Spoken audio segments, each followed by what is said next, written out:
Hello, friends. This is Dave Hurwitz, executive editor at ClassicsToday.com, here with the Haydn Symphony Crusade. And now we're up to Symphony number 20, a particularly exciting piece of music because this is the very first Haydn Symphony, and we've had to wait till number 20 to get here, that uses trumpets and timpani. And that is a huge deal, as you will hear for yourself. Now, trumpets and drums were something of a rarity in Haydn's day, and the reason they were is because, first of all, they were not part of the normal orchestral complement at all.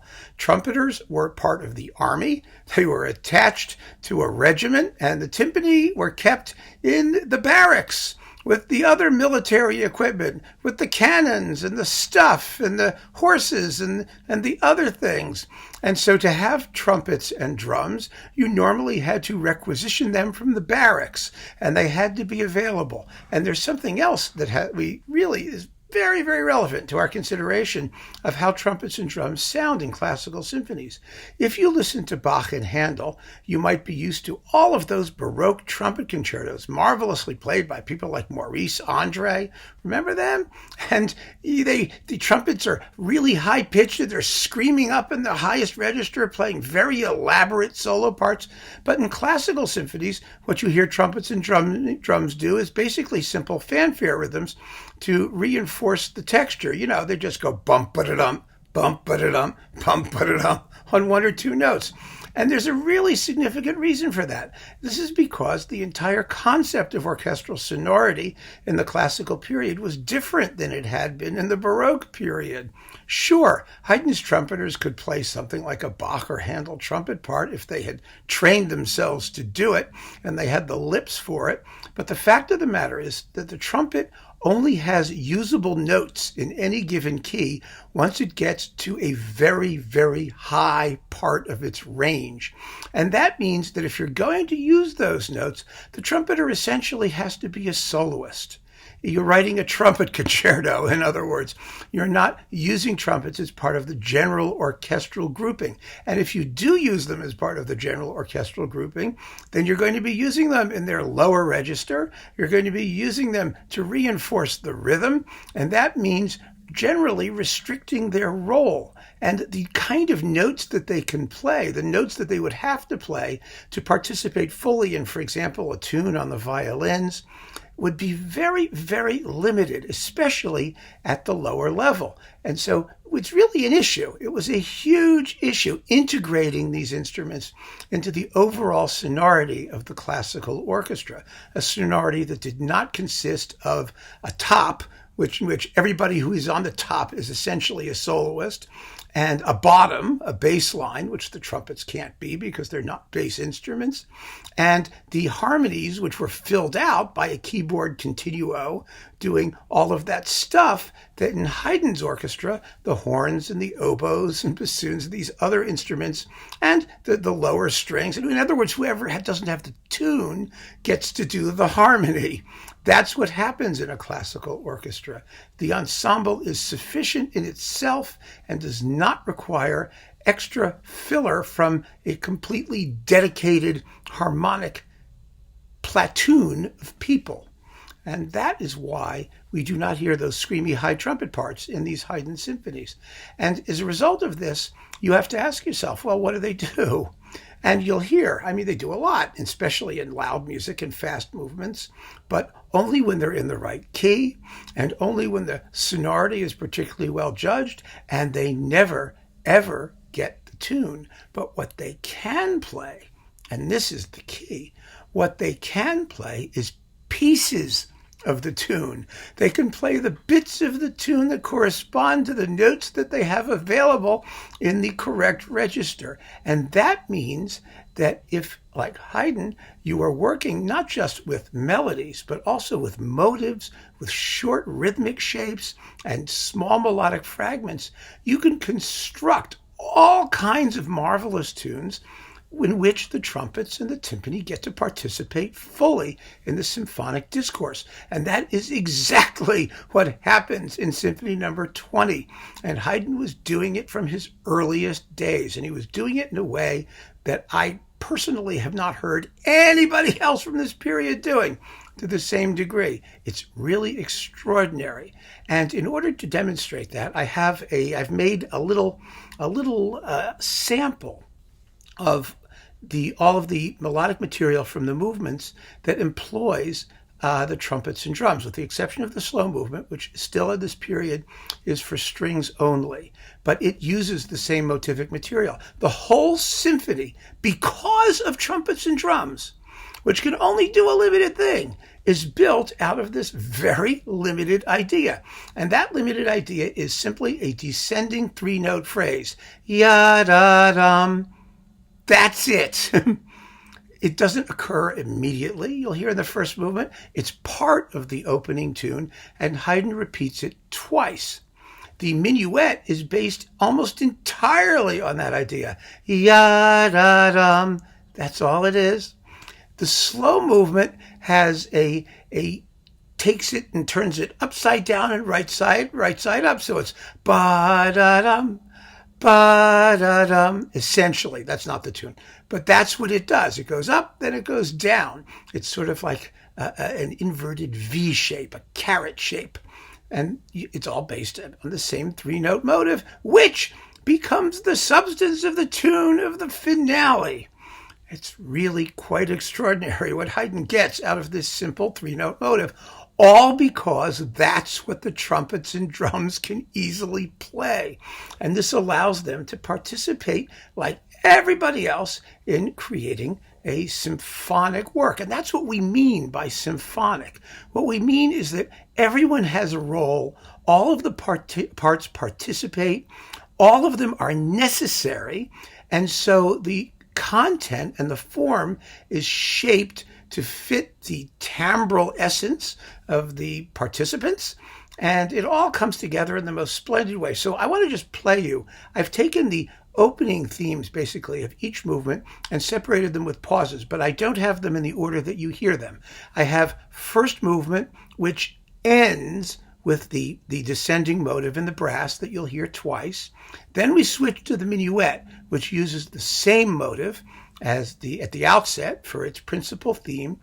And then we switch to the finale, which goes up and then down using that motive, but you can hear it because it's played also by the trumpets and drums. And so it's consistent with what we've heard in the first couple movements,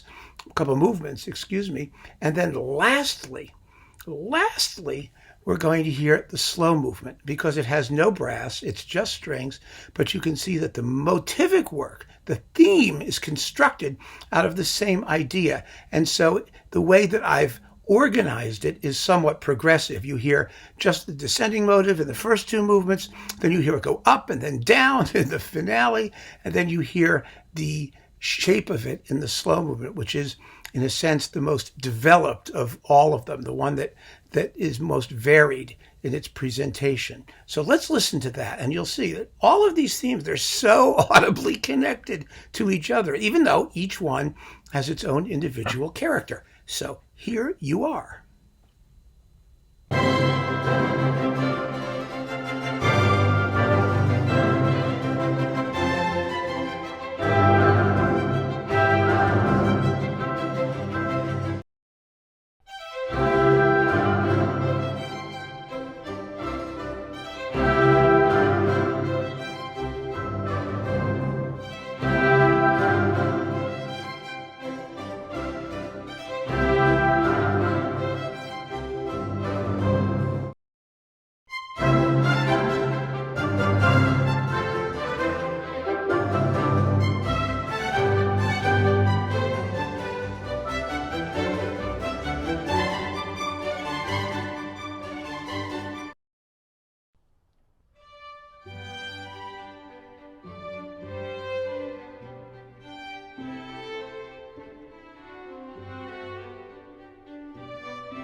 I think that should be quite clear. And having done that, now you know what the essence of it is. We get to take apart the piece movement by movement. Now, the other thing I want you to keep in mind when listening is this is a symphony in C major, which is a bright, festive key in Haydn's time, normally. And because Haydn wants to have a maximum amount of contrast in everything he does, the second subject of the first movement goes immediately into a minor key. It's lower dynamics and a shadow across the harmony, a little more expressive angst and turbulence, because he doesn't want the whole thing to just be one endless panoply of trumpeting and drumming, which would get fairly dull fairly quickly, and also very limited, because you'd be limited to the notes that the trumpets and drums can play. And you want to do more than that. You want to have thematic material that incorporates the full range of melodic possibilities. It's not just a bunch of fanfares, right? So we hear that in the second subject, and also the development section of the first movement includes an extensive diversion in a minor key, which just adds tremendously to the emotional and expressive variety of the music. So I'm going to play you the whole first movement without repeats. It lasts a little bit more than 2 minutes. And just now that you know what to listen for, simply enjoy it. It's absolutely delightful. And listen particularly at the end of the development to the way that the exposition returns, how Haydn builds tension and anticipation and seems at the last minute he's going to divert back into a minor key before the opening returns with extra gusto in the trumpets and drums, all because he has these instruments at his disposal. See the way Haydn seizes this opportunity to use these extra forces to create an even more integrated and exciting and expressive symphonic panorama. So here you go, first movement.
Brilliant, exciting, but not without elements of lyricism and some expressive depth and a shadow or two. It's quite splendid. Now, the second movement, as I said, is for strings only. It's serenade-like. You have the first violins with a lovely little tune and a simple accompaniment underneath and pizzicato strings on the bottom. The whole point of it is simply relaxed, easy charm. But if you listen to the exposition, and it's the whole movement's in regular sonata form, if you listen to this exposition, you'll hear it's based on the same motive, that 3-note descending motive, now transformed into a full-fledged lyrical melody and used over and over again in all kinds of circumstances. So let's just listen to the exposition of the slow movement. Here you go.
Music of really lovely, relaxed charm and ease and mellifluousness.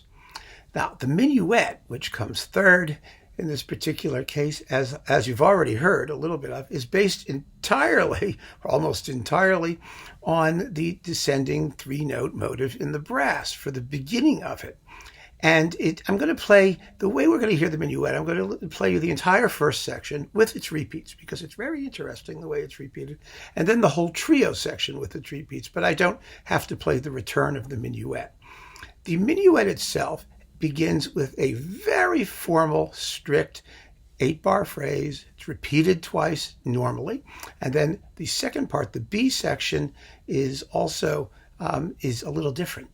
Pardon me, it's not also anything. It's quite different. Haydn fakes us out before the return of the opening minuet theme. And it's really cool the way he does it with the descending three-note phrase. You think, oh, okay, the minuet's coming back, but it doesn't. Then it does.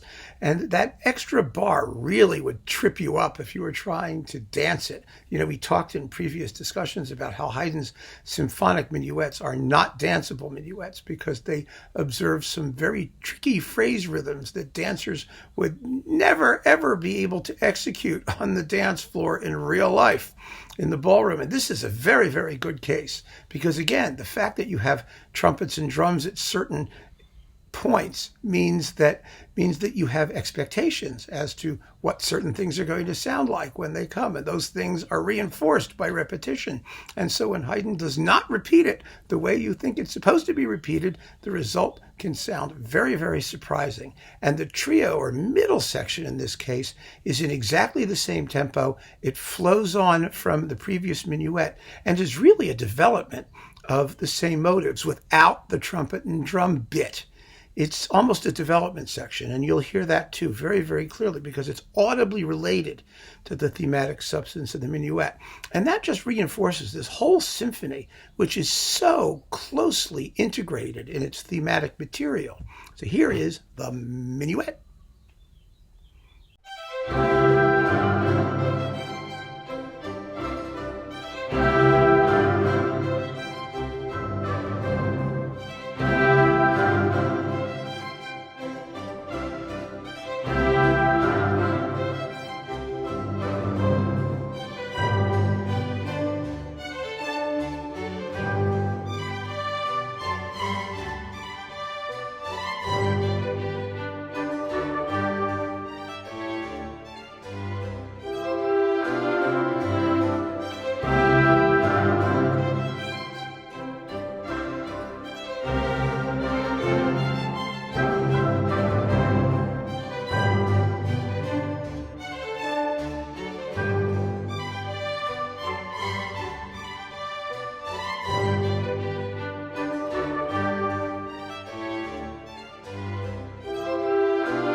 striking, truly striking music, but not as striking as the finale. This finale, since I've sort of suggested it earlier, is a summation of everything that has come before. The thematic working with the three notes, the up and the down. It also has significant music in minor keys, as we heard in the first movement. It echoes the form of the first movement, but it's not in the same form, because this is one of the first Haydn finales that employs what we call rondo form, or in this case, a hybrid sonata/rondo form. Now, how do we know what the difference is? Well, it's really pretty straightforward. A rondo, which means round, or something that comes around, it goes round and round, is a movement in A, B, A, C, A form. That's basically what it is in the classical period. Later, it could be A, B, A, C, A, D, A, E, A, C. I mean, it's a theme, which is called a ritornello, because it always returns, separated by episodes, which could contain anything, absolutely anything. And you could repeat episodes. You could do whatever you want, as long as the ritornello or some piece of it returns between the episodes. And that's what this finale does. It doesn't have any big sectional repeats at all, because it's a rondo. This ritornello keeps coming back. So it's not like a sonata movement that has an exposition and a development, but this is a rondo with sonata elements. In other words, it's a hybrid. And Haydn developed this hybrid to extraordinary heights of sophistication in his symphonies. In this particular case, you have the opening rondo theme, which contains the up and down version of the symphony's primal motives. And then you have a second subject, as if it's a sonata movement, which touches on minor keys, just like in the first movement. But then, instead of going on to a development section, it goes back to the opening ritornello, which comes back. And then there's a big middle section, which you might call the C section, as opposed to B and then C, which is also almost exclusively in minor keys. So that's just like the development section in the first movement. And in fact, it really is a development section. It's based on motives that we've heard earlier, only the form has been loosened up by the constant recurrence of the ritornello. That makes the whole thing a little easier and less tautly argued, a little more relaxed. So you have this big middle section, and then you have a repeat of what sounded like the exposition, but is really the rondo. That is the A, and then B, and then A, to conclude the entire symphony. And it is absolutely a marvelous movement. And again, I have to play you the whole movement. And since it has no repeats, I just play you the whole movement. It's a bit more than 2 minutes and a bit. And it's really extraordinary in the way that by now, having heard everything else, you should really, really have a feeling for how this movement summarizes the entire content of the symphony so perfectly, but in such a carefree and joyful way. Here you go, the finale.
So there it is, Symphony Number 20, the very first symphony with trumpets and drums, and one that announces the fact that they're there by really designing the entire sum and substance of the symphony around the fact that it has trumpets and drums. In later symphonies, the trumpets and drums will be called upon to participate in other things as well. They will not be quite as the defining moment as they are in this symphony, but they'll be no less exciting for that. Haydn becomes, of course, more sophisticated, and his use of the instruments becomes more various as he figures out all of the different things that he can start to do with them. But for this symphony, this is a perfect symphony to understand not just the place of trumpets and drums in the classical orchestra, but also Haydn's motivic work, the way he creates symphonies that are organic wholes by relating the various parts to each other, because we have, a sonority, a new sonority that's practically, with a flashing sign attached to it that says, listen to this, here it is again, listen to this. It's just great to be able to do it this way. I hope you've enjoyed it as much as I've enjoyed talking about it. Keep on listening, folks. Take care.